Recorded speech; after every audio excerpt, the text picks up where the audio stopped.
Hello everyone, welcome to my channel Vijaya Erubandi blogs. ఈరోజు మనం ఆవు పులిహోర ఎలా చేసుకోవాలో చూద్దామండి. చాలా టేస్ట్గా బాగుంటుంది. ఇది ఎక్కువగా మనకి గుళ్ళో పెడతారండి. మనం జనరల్గా చేసుకున్న పులిహోర వేరు ఉంటుంది, ఈ పులిహోర వేరు ఉంటుంది. చాలా బాగుంటుంది అన్నమాట. దీనికి కావాల్సిన పదార్థాలు: రైసు 2 కప్స్ తీసుకున్నానండి ఆ కప్పుతో, అలాగే పసుపు, ఉప్పు, తర్వాత పచ్చిమిరపకాయలు ఒక 6, అలాగే కరివేపాకు, చింతపండు ఒక పెద్ద నిమ్మకాయ సైజ్ అంతా, అలాగే 2 స్పూన్లు బెల్లం, ఒక 7-8 ఎండుమిర్చి, అలాగే ఆవాలు ఒక 3 స్పూన్స్, వేరుశనగ గుళ్ళు, పచ్చిశనగపప్పు, అలాగే ఇంగువ, ఆయిల్.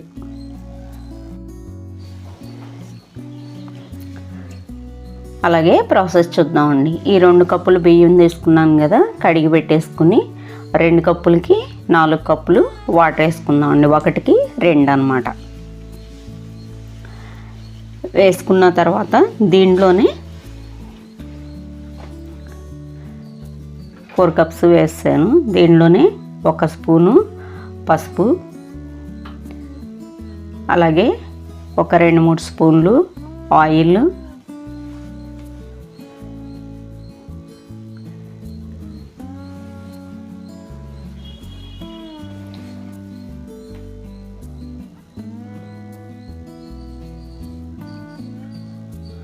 ఒక 3 పచ్చిమిరపకాయలు నిలువుగా చీరేసి వేసుకుంటున్నానండి. ఇలా వేయడం వల్ల ఏంటంటే ఈ పసుపు కానీ ఆయిల్ కానీ మిర్చి ఫ్లేవర్ కానీ ఆ రైస్ అంతటికి కూడా పడుతుందన్నమాట. అలాగే రైస్ కూడా ఒక మెతుక్కి ఒకటి అంటుకోకుండా చక్కగా వస్తుంది. కొంచెం కరివేపాకు కూడా వేసేసి ఒకసారి మిక్స్ చేసేసుకుని మనం విజిల్ పెట్టేసి 3 విజిల్స్ వచ్చే వరకు ఉడకనిద్దామండి. కరెక్ట్గా సరిపోతుంది అనమాట 3 విజిల్స్. ఇప్పుడు స్టవ్ ఆన్ చేసి పెట్టేసుకుందాం. ఇంకా ఇది ఉడుకుతూ ఉంటుందండి. ఈలోపు మనం మిగతా ప్రాసెస్ చూసుకుందాం. చింతపండు పెట్టుకున్నాం కదా, అది వేడి నీళ్ళన్నా వేసుకోవచ్చు, లేదంటే మనకు టైం సరిపోతుంది కాబట్టి చన్నీళ్ళు వేసుకుని కొద్దిగా ఒక చిన్న గ్లాసు అలా పక్కన ఉంచేసేయండి. నానుతుందనమాట ఈలోపు. మనం అలాగే కొంచెం చిన్న వెల్లుల్లి 1 అంగుళం, అల్లం ముక్క, అలాగే ఇది ఆవు పులిహోర కదండి, ఆవాలు ఒక 2 స్పూన్స్, అంటే 1 గ్లాస్కి 1 స్పూన్ వేసుకుంటే కరెక్ట్గా సరిపోతుంది అనమాట. ఎక్కువ వేసుకున్నా కూడా ఇది ఘాటు ఎక్కువ ఉంటుంది, అందుకని చెప్పి ఒక చిన్న రైస్ గ్లాస్కి 1 స్పూన్ సరిపోద్ది. అలాగే ఒక 3 ఎండుమిర్చి తుంపేసి వేసుకోండి.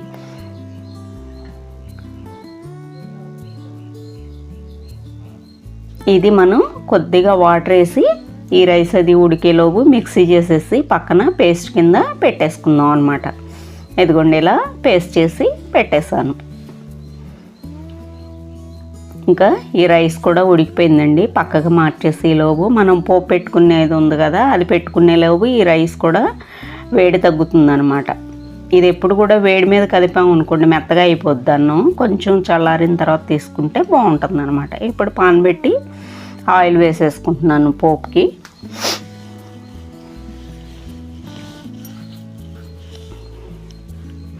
దీనిలో కొంచెం మెంతులు, కొద్దిగా 1 స్పూను ఆవాలు. మెంతులు మీ ఇష్టం అండి, వేసుకుంటే వేసుకోవచ్చు, లేకపోలేదు, కానీ బాగుంటుంది ఫ్లేవర్ వేసుకుంటే పులిహోరకి.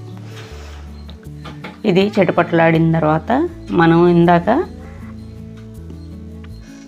పేస్ట్ చేసి పెట్టుకున్నాం కదా ఆవాలు, అలాగే ఎండుమిర్చి, అల్లం ముక్క, దాన్ని ఈ ఆయిల్లో వేసేసుకుని బాగా వేగే వరకు, పచ్చివాసన పోయి వేగే వరకు కూడా మిక్స్ చేసుకోవాలన్నమాట. ఇలా వేపేటప్పుడు మంచి స్మెల్ వస్తుందండి. ఆవాలు పిండి వేగుతూ ఉంటుంది కదా, చాలా బాగుంటుంది.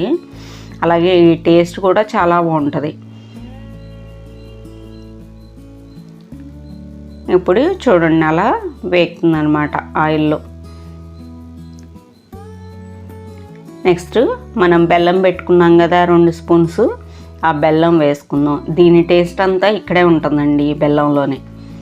నెక్స్ట్ కొంచెం ఇంగువ పెట్టుకున్నాక 1 స్పూను అది కూడా వేసేసుకుందాం. పులిహోరకి ఇంగువ కంపల్సరీ అండి.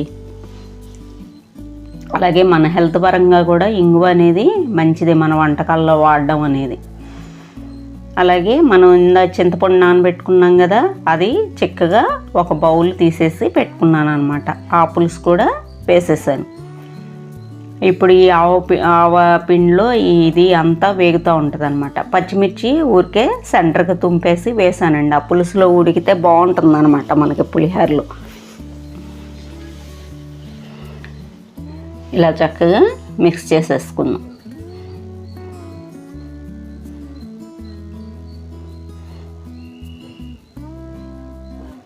ఇది బాగా వేగిపోయి కొంచెం దగ్గరికి వచ్చేస్తుందండి. అప్పుడు మనం ఈ రైస్ వేసుకుని మిక్స్ చేసుకోవాలన్నమాట. అప్పుడు ఈ ఫ్లేవర్ అంతా కూడా దానికి రైస్కి బాగా పడుతుంది. ఈ పులుపు కానీ ఇదంతా కూడా చూడండి. అలా ఆయిల్ వదిలినప్పుడు కరెక్ట్ అనమాట. మనకు బాగా అది చింతపండు గుజ్జు కానీ ఆవు పేస్ట్ కానీ మొత్తం వేగిపోయిందని గుర్తు. ఈలో మనకి ఈ రైస్ కూడా చల్లారిపోయిందండి. మనం విజిల్ తీసేసి తీసుకుందాం. ఎందుకంటే చూసారు కదా, చక్కగా మెతుక్కు అంటుకోకుండా చక్కగా బాగా ఉడికిందనమాట. ఇదేంటంటే మనం ఆయిల్ వేయడం వల్ల అలా చక్కగా ఉంది. అలాగే మనం పసుపు కూడా వేసాం కదా, ఆ రైస్ కూడా చూసారా కొంచెం యెల్లోయిష్ షేడ్ ఉందన్నమాట. మనం ఈ పసుపు ఎంత కలిపినా కూడా అండి ఒక చోట కలవదు అన్నంలో. అందుకని ఇలా వేసుకుంటే ఈజీగా ఉంటుందన్నమాట. పసుపు ఎప్పుడు కూడా పోపులో కానీ ఇలా కానీ వేసుకుంటే బాగుంటుంది.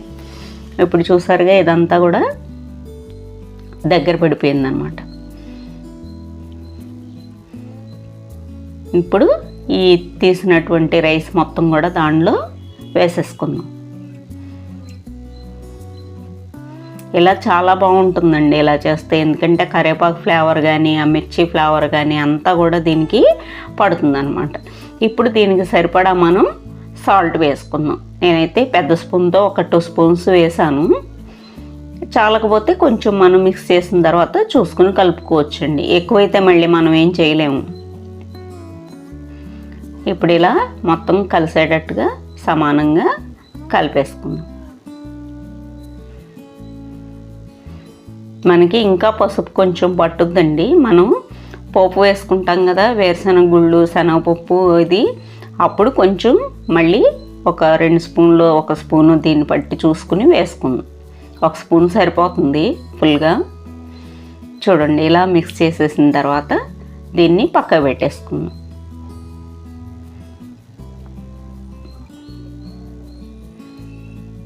ఇప్పుడు మనం పోపుకి వేరే పాన్ పెట్టేసుకుందామండి. ఒక 1/2 బౌలు ఆయిల్ వేస్తున్నాను.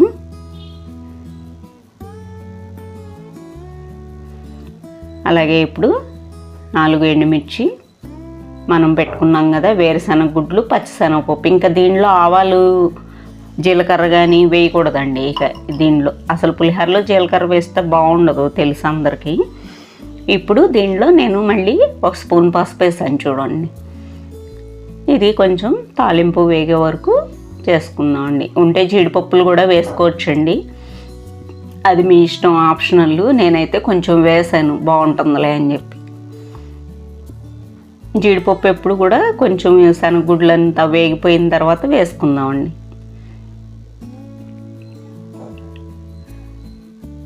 ఎందుకంటే అవి మరీ బ్లాక్గా కలర్ వచ్చేసినా కూడా మనకి చూడడానికి బాగుండదు, టేస్ట్ కూడా వేరే టేస్ట్ వచ్చేస్తుంది. ఇప్పుడు వేసాను చూడండి నేను, అది దాదాపు అయిపోయిందన్న తర్వాత ఇవి వేసి 1 నిమిషం 2 నిమిషాలు ఉంచేయాలి. ఈ తాలింపు మట్టుకు ఎప్పుడు దగ్గరుండి లో ఫ్లేమ్ మీదే చేసుకోండి. లాస్ట్లో కరివేపాకు వేసానండి. ఇంకా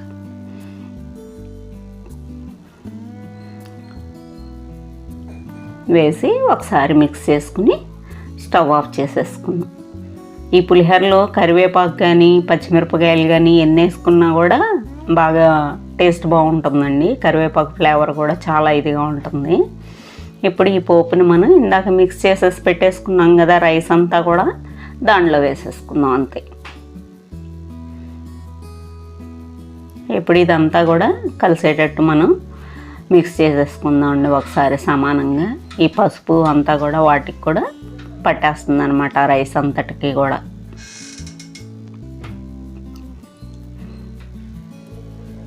అంతేనండి, సింపుల్గా చేసుకోవచ్చు. కాకపోతే ఏంటంటే దీంట్లో మనం ఆవాలు ఒకటి ముందు పేస్ట్ చేసి పెట్టుకోవాలి, తర్వాత పోపు అనేది ఇంకొకసారి వేసుకుంటాం. మామూలు పులిహోరకి అయితే ఒకసారి డైరెక్ట్ పోపు వేసేసి వేసుకుంటాం కదా.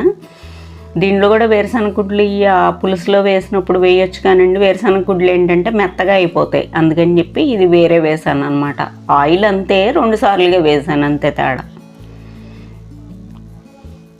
చూడండి ఇలా చాలా చక్కగా వచ్చింది. అలాగే టేస్ట్ కూడా ఇది చాలా బాగుంటుందండి. నేను ఇప్పుడు సర్వింగ్ బౌల్లోకి తీసేసుకుంటున్నాను చక్కగా. ఇలా మనం కూడా గుళ్ళో పెట్టే ప్రసాదం పులిహోరని ఇంట్లో తయారు చేసేసుకోవచ్చండి ఈజీగానే.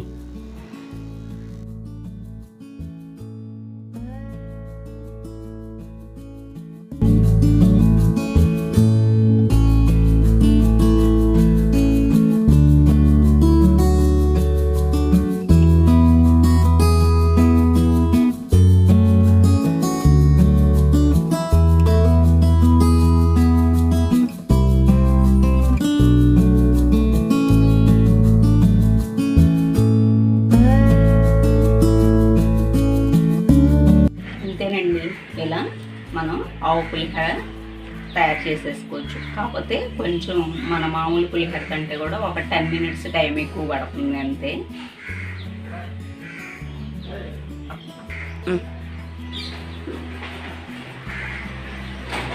మీరు కూడా తయారు చేసి ఎలా వచ్చిందో నాకు కామెంట్ సెక్షన్లో చెప్పండి. అలాగే మన ఛానల్ ఎవరైనా కొత్తగా చూసే వాళ్ళు ఉంటే సబ్స్క్రైబ్ చేసుకోండి, లైక్ చేయండి, షేర్ చేయండి, పక్కనున్న బెల్ ఐకాన్ ప్రెస్ చేయండి. మనం పెట్టే ప్రతి వీడియో కూడా మీకు నోటిఫికేషన్ చూపిస్తుందండి. ఉంటానండి, బాయ్.